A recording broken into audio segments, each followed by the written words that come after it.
Good morning, dear students.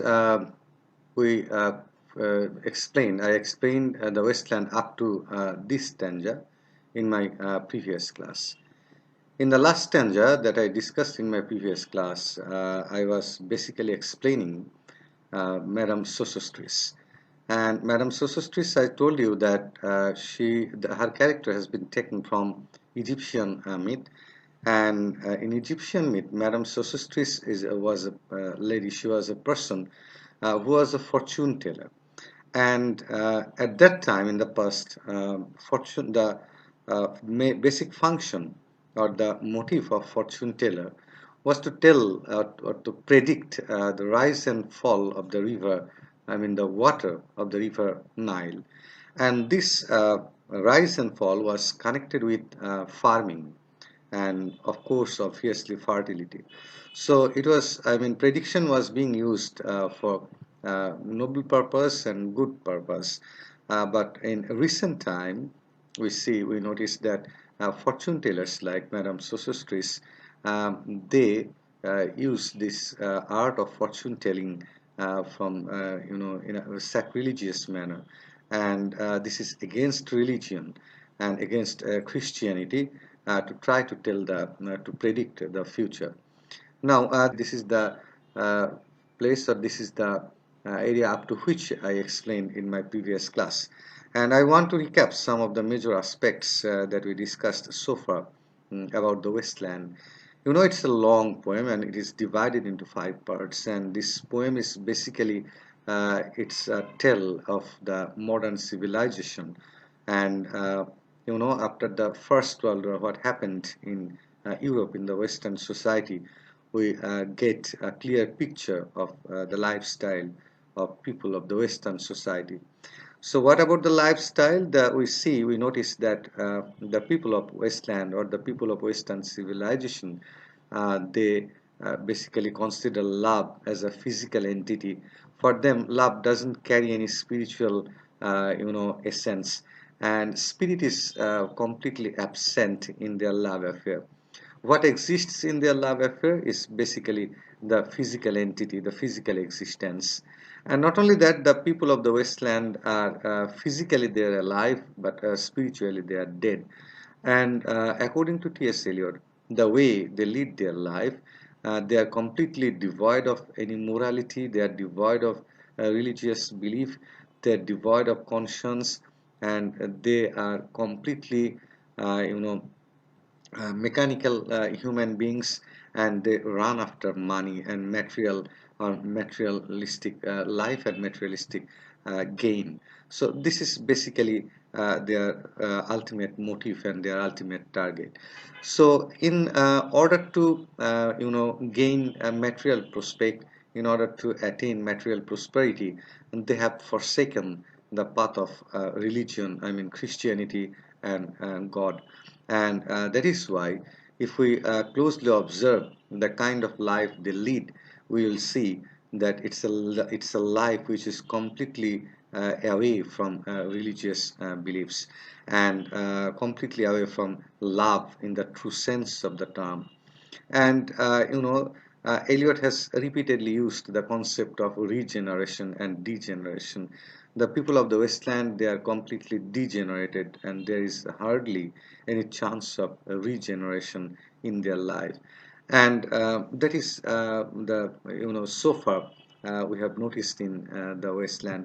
And Eliot has used plenty of allusions. I'm repeatedly telling you, and his allusions have been taken from different literary texts and Bible and myths, and not only Greek myth, Egyptian myth, even Indian myth.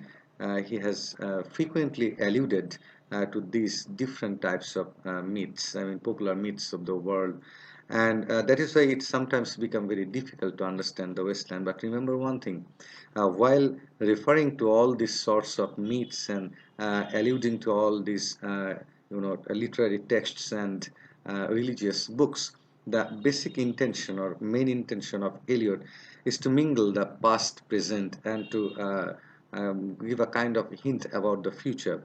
And what he wants to mean, that there is a basic difference between the people of the Westland and the people who existed in the past. It doesn't mean that the people who lived in the past they were always virtuous or good, but this sort of comparison and contrast shows that the people of the Westland are not on the right track. And Madame Sosostris, through her cards, a tarot pack of cards, she has displayed the characters that we are going to see in the Westland. So it's a technique adopted by T.S. Eliot to start the poem or to narrate the poem or to narrate or tell the story he is going to explain. That through Madame Sosostris, he exposes the characters that will come across our journey to the wasteland, I mean to the poem, the wasteland. And gradually we will see characters one after another. And in the next stanza, what we see, unreal city. So this unreal city is basically London. And you know that again, uh, T.S. Eliot refers to Baudelaire, and again he refers to Dante. Dante has used, I told you in the previous classes, that Inferno, Purgatorio, and Paradiso, these are the three books of the Divine Comedy. And over here we see that the people of the Wasteland are in a state of limbo. I mean, they are in a state from where they have been stuck. They are in basically they are in hell, and in the state of limbo, they are completely stuck in that situation, and there is hardly any possibility of regeneration. So as the souls are damned in hell, as the souls are damned in limbo, so is the situation of the people of London. Under the brown fog of a winter dawn, a crowd flowed over London Bridge, so many. I had not thought death had undone so many. So if you look at Inferno, if you read Inferno, then you will notice one thing, that there are hundreds of souls living, and they are standing on the gate of hell. So the number of souls seen in the gate at the gate of hell has been outnumbered by the number of people who are on the London Bridge. So Eliot here uses a kind of irony, and the comparison he draws, he wants to make it clear that there is hardly any difference between the gate of hell and London Bridge, because in the gate of hell we basically see the spirit or the damned souls who spent their life in the world in a in a state which was forbidden in religion and which was never allowed in terms of morality. So they were completely immoral souls, they were completely sacrilegious souls. So those souls who have been stuck at the gate of hell. And the people of the Westland, I mean the people of London, who are now standing on the London Bridge, they are basically standing at the gate of hell. Why they are standing at the gate of hell? Why have the people of London been compared with the souls of hell? Because the kind of life they are leading, this life is hardly distinguishable from the life living in being lived in hell. Because, and they're quite sure to go to hell because they are completely devoid of religion. I had not thought death had undone so many. Sighs, short and infrequent, were exhaled. Eliot is giving the description of spirits stuck in hell, and those spirits are quite similar to the human beings who are now on crossing London Bridge. And each man fixed his eyes before his feet, and the people are looking at their own feet. What does it indicate? It indicates that they are busy with materialistic gains and prosperity. They are not looking at heaven. They are not targeting heaven. They are not targeting religion. They are targeting mercenary and money making tendencies are present among them, and they are leading a kind of life which is completely which is completely focused on making money and making material prosperity, nothing else. Flowed up the hill and down King William Street to where Saint Mary Woolnoth kept the hours with a dead sound on the final stroke of 9. So this is quite significant that the people, they are crossing the London Bridge, and they are, they are not going to the church. So Saint Mary Woolnoth, Anglican Church, and it indicates that the people of London, they are crossing the London Bridge. They are going to commercial hub of London. They are going there for commercial purposes, and the church remains discarded. The church remains forsaken. So the religious spirit is absent among the people. The religious the spirit, the religious ideas, the religious beliefs are absent among the people of the Westland, and they are completely focused on their feet, and their focusing on their feet indicates they're basically giving emphasis, they're giving emphasis on a mechanical lifestyle and commercial lifestyle, nothing else. So it's an ironic comparison between the souls in hell and the people standing or crossing London Bridge, who are not looking at the church. The church is empty, nobody is going there. Everybody is going to the commercial hub of London. Everybody is business minded, mechanical. So that this is the contrast that Eliot has drawn over here. So, dear students, remember one thing, that Eliot is so sarcastic, he is so pessimistic about the lifestyle of Londoners, that he compares their life with the life in hell. And this is quite significant, remember it. And the church remains empty, we have noticed here, and their eyes are completely targeting the commercial purposes and the commercial hub of London. There I saw one I knew. I stopped him, crying, Stetson, you who were with me in the ships of Mila. It indicates a war between Rome and Carthage, and this war was pointless. This war was meaningless war. So not only this particular war, Eliot here criticizes all the wars, and you know that after the First World War, this poem was written, and naturally or definitely First World War has got an impact on this poem. So Eliot refers to the meaninglessness and hollowness of war, and the horror that every war leaves, and that is exactly we see over here, that Stetson is a person who was with the speaker in the war, which was completely meaningless. So people in the Westland are involved in or engaged in wars which don't carry any significance. And that corpse you planted last year in your garden, has it begun to sprout? Will it bloom this year? So this is very significant again. Remember, this poem always indicates the sense of or the concept of regeneration and degeneration. Regeneration means rebirth, resurrection, and in positive sense, and degeneration means just the opposite of regeneration. And the sense of or the concept of revert, and the myth of Fisher King, and the fertility myth related to Fisher King. I told you that Fisher King was a person who was wounded and was fishing at the lake beside his palace, and he was injured, and his land became sterile and barren. This myth, again and again, T.S. Eliot has used the myth of Fisher King in order to show the barrenness of the wasteland.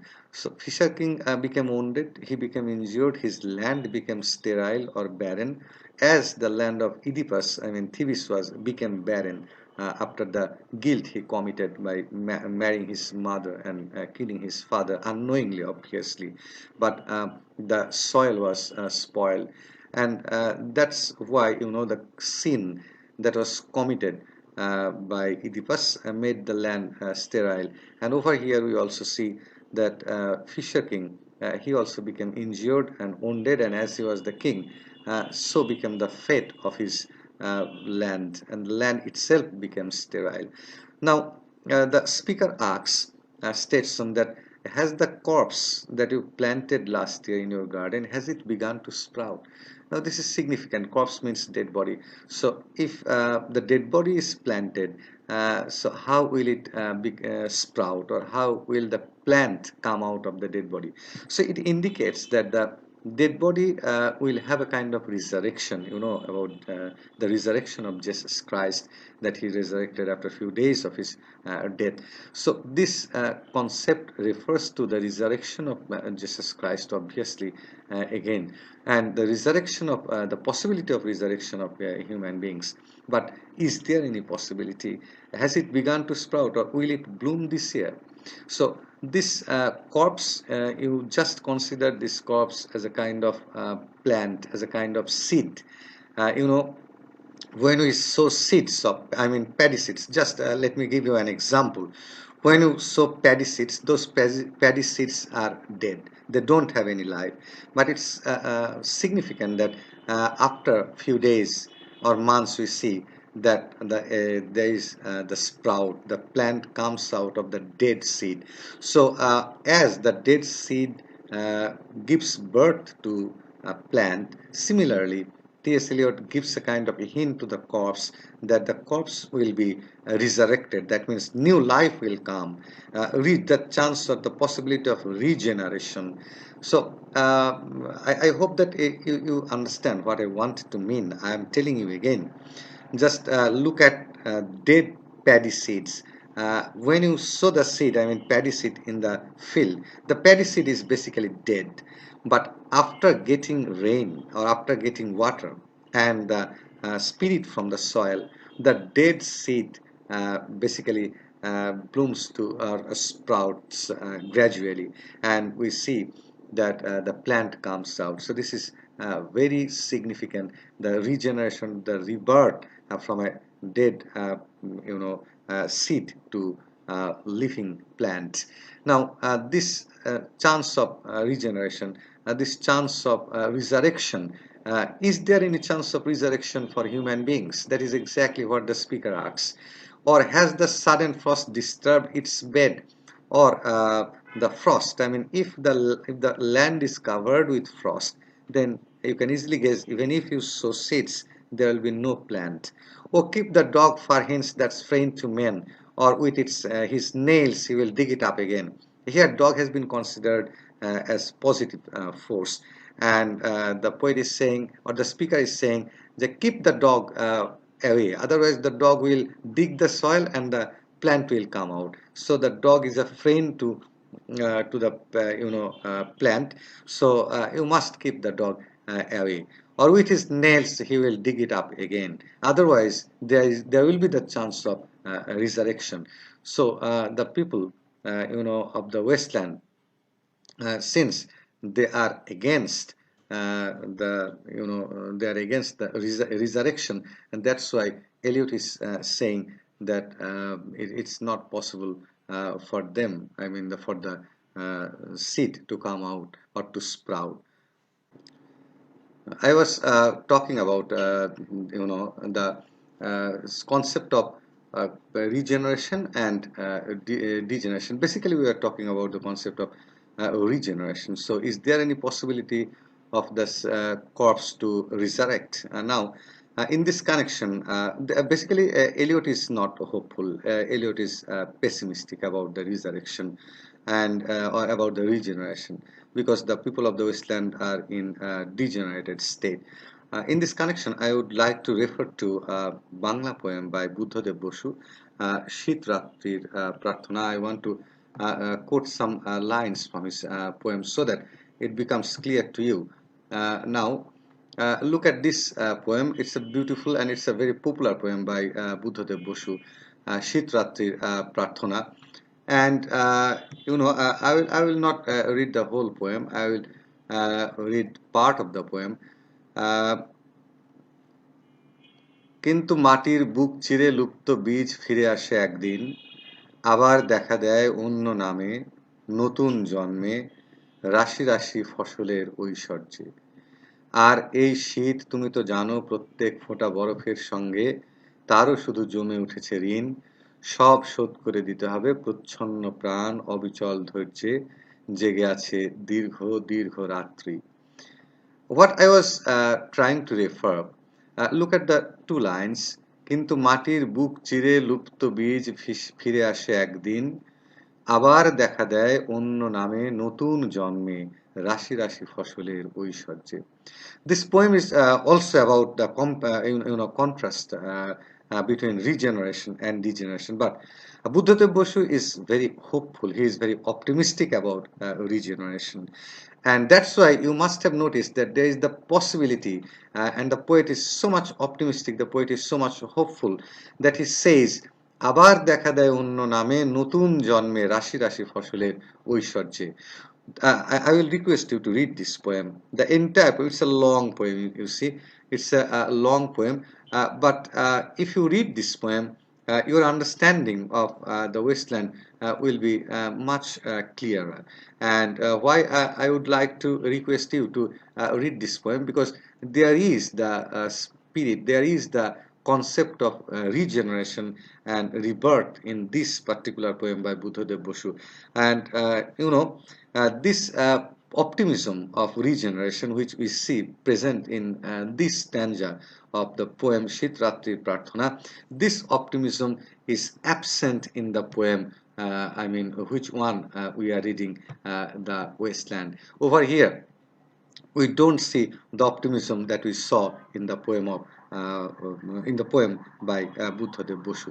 So the burial of the dead, in this section, the first section of the Wasteland, it doesn't give us any idea of hope. We are in the dark, and we are basically, the life of the people of the Wasteland is enveloped by darkness. There is no possibility of resurrection. There is no possibility of regeneration, and they are in hell. Basically, they are living in a hell. Their lifestyle, the kind of life they lead, it's completely leading lives in hell. Now we are going to the second section of the poem, A Game of Chess.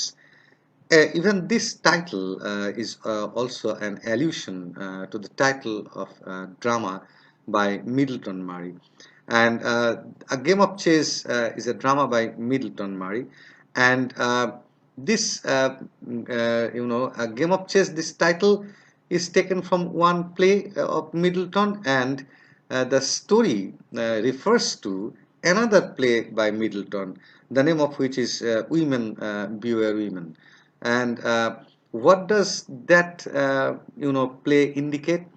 In that play, Women Beware Women, the story of the play, or the plot of the play, is that a girl is being seduced in one room. Not girl, a lady is being seduced in one room, and in the next room, her mother-in-law is kept busy in playing chess. And when the moves of the chase was going on, so was the moves in forced love making. The girl was, the lady was being seduced. I'm telling again. According to T.S. Eliot, he alludes to one of the plays of Middleton, the name of which is Women Beware Women. And this, A Game of Chess, is again another play by Middleton. This title is taken from one play, but the poem refers to the story of another play. So this is very critical concept that Eliot has used in his poem. He has used the title of one play, but he has alluded to the story of another play. So A Game of Chess is the title of this section, is the title of Middleton's play, but the episode over here that Eliot alludes to or refers to is basically the story taken from Women Beware Women, in which a lady is being seduced in one room and her mother-in-law is kept busy in playing chess in another room.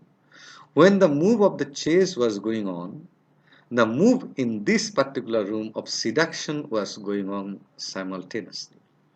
And this is completely focused on physical love and the kind of physical desire the people of the Westland cherish. So love for the people of the Westland doesn't carry any significance. I mean, spiritual love doesn't carry any significance for them. They're rather busy in relishing their physical love. So spiritual love is completely absent. For them, love means fulfilling physical desire. For them, love means simply physical satisfaction, nothing else. And they are involved in this sort of physical fulfillment, I mean, seduction and other things.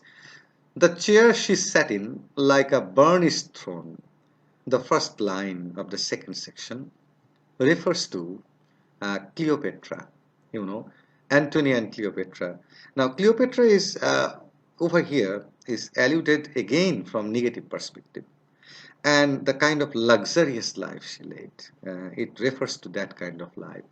So, in this particular section, Eliot is giving the description of a lady, upper class lady, higher class lady, and while giving the description of that higher class or upper class lady, Eliot is at first giving references to, Cleopatra, and he will again give reference to Dido, glowed on the marble where the glass held up by standards wrought with fruited vines.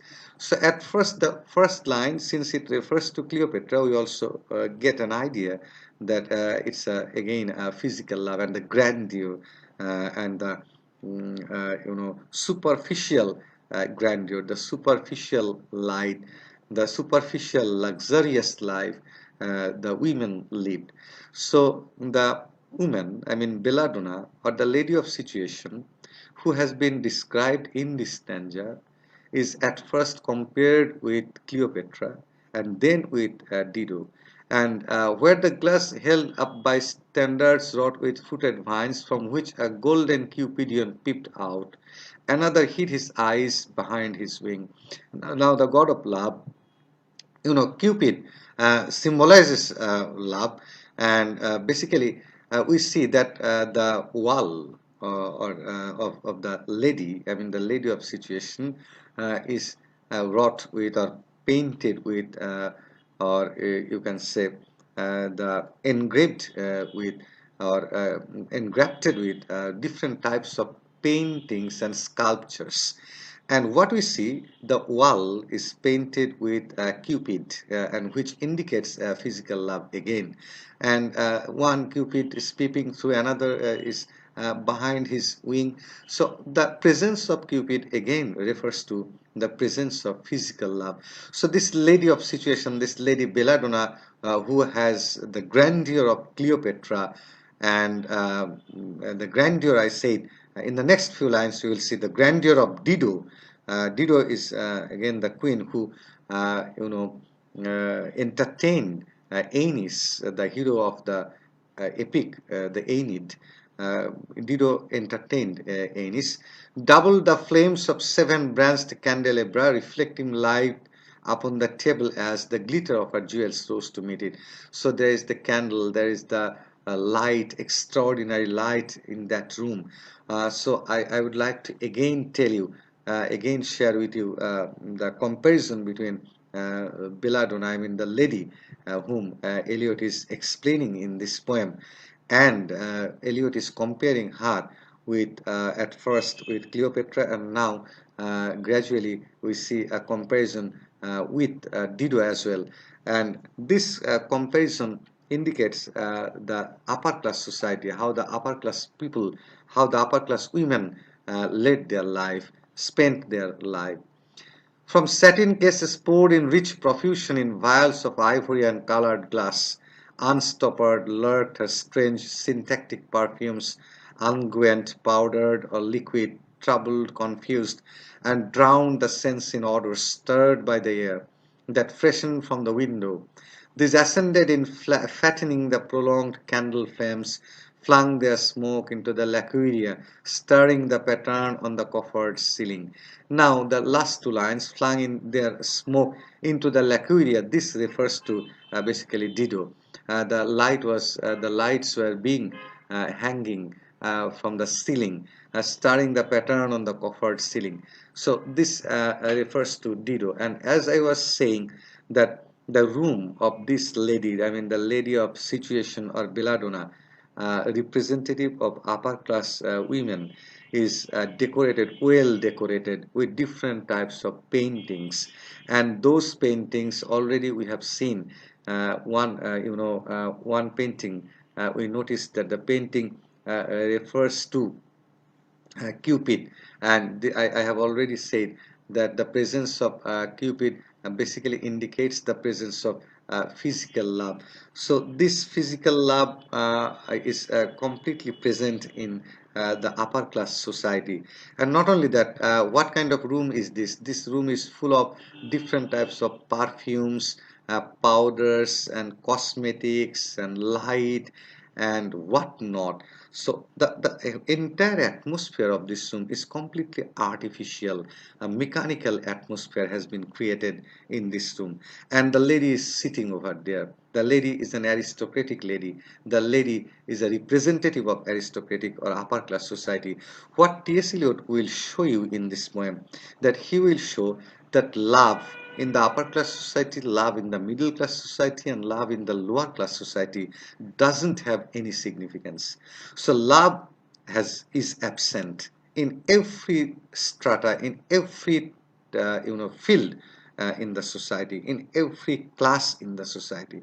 Love is absent in the upper class, love is absent in the middle class, and love is also absent in the lower class. Now we are observing that love is absent in the upper class society, and what we observe here, that Eliot is creating an atmosphere. He is creating an atmosphere of the which indicates, which shows that how the upper class women led their life.